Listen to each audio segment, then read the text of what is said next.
자, 이해되셨죠? 그거에 대한 개념이 이제 빅데이터에 대한 개념입니다. 빅데이터가 왜 중요하냐, 그 개념이.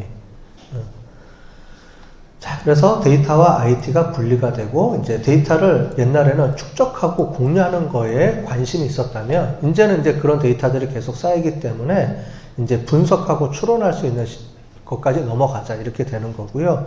과거에는 데이터베이스에 저장하는 거, 주로, 어떻게 하면 많이 저장할까? 그 다음에 어떻게 하면 비정형화된 데이터도 저장할까? 이런 시대에서 하다가, 그게 쌓이면서 이제 검색 엔진을 통해서 활용할 수 있는 시대로 가고, 그 다음에 이제 지식관리라는 게 있죠. 여러분들 나무 위키라든가 이런 거 있죠. 그런 게 지식관리 툴 중에 하나거든요. 이제 그런 걸 통해서 어떻게 하면은 서로 갖고 있는 지식을 한 군데 모아서 잘 관리할 수 있게 하느냐. 이런 지식 관리가 들어가다가 이제 여기서부터 넘어가는 거죠. 빅데이터 시대로 넘어오면서 이런 것들이 계속 축적되고, 이제 과거부터 계속 데이터들이 축적되고 이 기술들이 쌓이면서 지금 이제 빅데이터 시대에서 그게 꽃을 발하는 거예요. 옛날부터, 그러니까 갑자기 이런 기술들이 툭 튀어나온 게 아니고 계속 연구돼 왔던 것들이, 정형화된 데이터 갖고 연구했던 것들을 이제 비정형화 시대에서는, 빅데이터 시대에서는 비정형화된 데이터 분석으로 이걸 활용할 수 있게 되고, 이러면서 계속 확장할 수 있는 거거든요. 그래서 빅데이터 분석 시대에서 이제 이런 식으로 이걸 통해서 결국 뭐냐면 같이 창출할 수 있다는 거죠. 근데 과거에 이제 데이터만 축적되어 있던 것들은 이제 분석할 수 있게 되고, 분석하면서 사람들이 뭘 생각하고 있는지를 여러분들이 얘기 안 해도, 여러분들이 움직이는 패턴과 여러분들이 그 카톡하는 내용만 보더라도 여러분들의 감정을 파악할 수가 있고, 여러분들이 뭘 생각하고 있는지를 알 수가 있고, 이제 이런 것들이 가능하게 됐다라는 거죠. 말하지 않아도 알아요. 이 얘기예요, 이제. 이제 그런 시대가 된다는 거죠. 데이터 분석을 통해서. 이런 것들이 가치가 되는 거고요. 그거를 기업에서 활용하면은 얼마나 다양한 전략이 나올 수 있겠어요. 그죠? 정치인들도 당연히 지금 다 사용하고 있죠? 그죠? 여러분들 아시죠? 그죠? 지금 이재명, 지사가 좀 말이 많긴 하지만 어쨌든 그분이 이제 옛날에 유명했었어요. 이쪽으로. 뭐냐면 자기가 연설하거나 이렇게 갈 때 미리 그 지역 사람들의 성향과 누구를 대상으로 하는지 이런 걸 다 분석해서 거기에 맞춰서 이제 얘기를 하는 거죠. 자, 내가 원하는 걸 살살 해주면은 좋아해요, 안 좋아해요? 당연히 좋아하잖아요. 그죠? 연설하는 곳에. 이제 빅데이터가 이제 이렇게 쓰이는 거죠. 그 지역 사람들, 만약에 내가 뭐 강원도로 연설하러 간다. 내가 만약에 국회의원이면 그쪽 사람들이 뭘 생각하고 있는지, 최근의 이슈가 뭔지를 내가 알고 가면 분석하면 나오죠? 그 지역만 따로 띄어서. 그러면 거기에 맞춰서 내가 잘 그 사람들이 원하는 방향으로 잘 준비해서 가면 훨씬 더 유리한 입장에서 내가 얘기할 수가 있잖아요. 그죠? 이런 것들이 빅데이터의 활용이라는 겁니다. 자, 그래서 스마트 시대에서는 전체적인 과정이 우리가 업그레이드 된다라는 얘기입니다. 그래서 1세대 시대, 이쪽 시대에서 스마트 시대로 이제 넘어가게 된다라는 얘기고요. 그래서 정형화된 데이터베이스에서 비정형화된 데이터베이스로 넘어가고요. 클라우드 서비스가 들어가고, 지금 이런 기술들이 여러분들은 잘 모르시잖아요. 그죠? 그래서 이 다음번부터 이제 시작하는 게 IT 기술들에 대한 기본 개념들을 쭉 설명을 할 겁니다. 도대체 클라우드가 뭐고, 가상화라는 게 뭐고, 뭐 이런 내용들. 그래서 좀 어려울 수가 있다고 제가 설명을 드렸죠, 처음에. 이런 정보기술 쪽을 알아야지만 우리가 용어들을 알아야지 우리가 뭘 대처를 할 수 있잖아요. 그죠? 그래서 여러 가지 IT 용어들이 많이 나오기 때문에 그 부분은 여러분들이 좀 감안을 하고 개념 위주로 좀 많이 들으시면 좋을 것 같아요. 자, 검색도 검색 엔진 중심에서 자연어 검색으로 가죠. 여러분 이제 다 말로 이제 하는 시대가 오죠. 이제 그죠? 지금도 하고 있죠.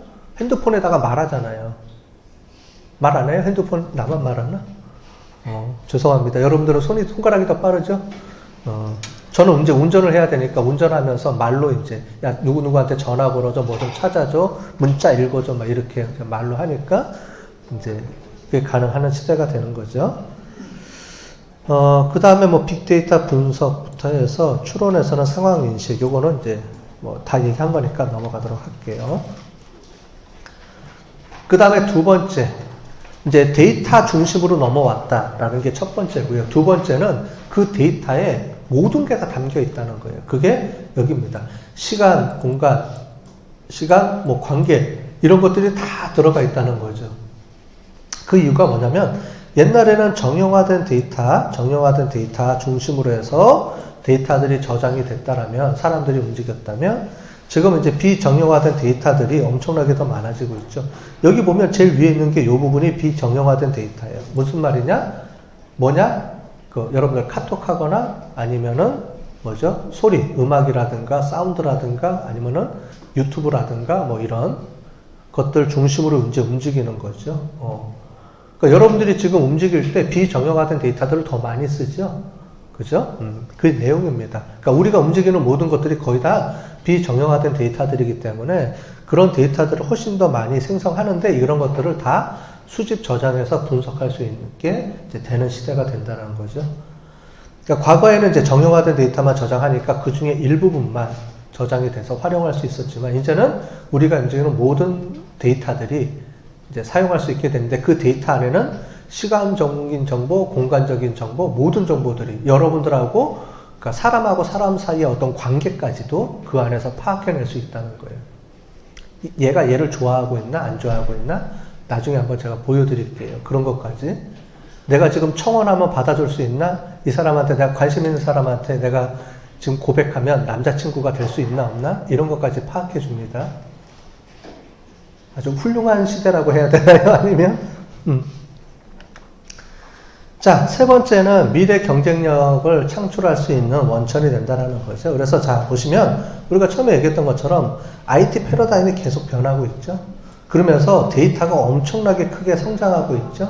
그러면서 빅데이터가 출현하고 있게 됐고요. 이 빅데이터를 분석, 가공, 처리할 수 있게 됐고 그러면서 그거를 가지고 우리가 여러 가지 활용을 하면 경제적인 가치 창출도 할 수 있고요. 그 다음에 여러 가지 국가에서는 사회적인 문제들을 해결할 수 있는 밑바탕이 되는 거고요. 그래서 빅데이터를 이용해서 많이 나와 있어요. 여러분들 인터넷 어플 찾아보면 CCTV 있는 위치라든가 아니면 위험한 지역 이런 거 다 파악이 되죠. 그래서 미리 사전에 이 골목은 뭐죠? 범죄가 많이 발생하는 골목이라든가 이런 것들을 인터넷에서 다 확인할 수가 있어요.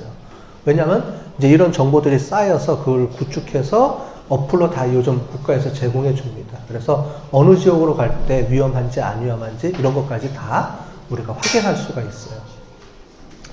그 다음에 이제 새로운 IT 패러다임으로 이제 바뀌는 거죠. 바뀔 수가 있으니까 그런 것들을 전체적으로 총괄적으로 우리가 관리할 수 있습니다.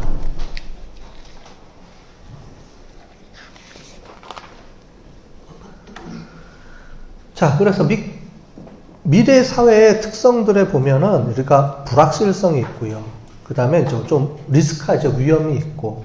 그 다음에 앞으로 스마트 시대로 바뀌면서 융합할 수 있는 그런 시대로 가야 되는데 빅데이터가 어떤 역할을 해주는지를 이제 쭉 써놓은 겁니다. 보시면은 뭐 다 이해하실 거예요. 그래서 불확실성 시대인데 빅데이터를 이용해서 통찰력을 얻게 된다. 미리 사전에 분석해서 여러 가지 현상을 미래의 전망을 우리가 예측할 수 있는 시대로 된다. 그러니까 빅데이터가 그런 역할을 해준다.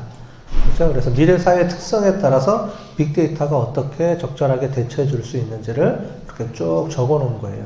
리스크에 대해서 대응력이 있고요. 스마트 시대에 대해서 경쟁력을 가질 수 있게 되고 융합 시대에 있어서 이런 빅데이터 분석을 통해서 창조적인 어떤 거를 생성해낼 수 있다라는 이제 개념적인 측면에서 네 가지를 이제 매칭시켜 놓은 겁니다.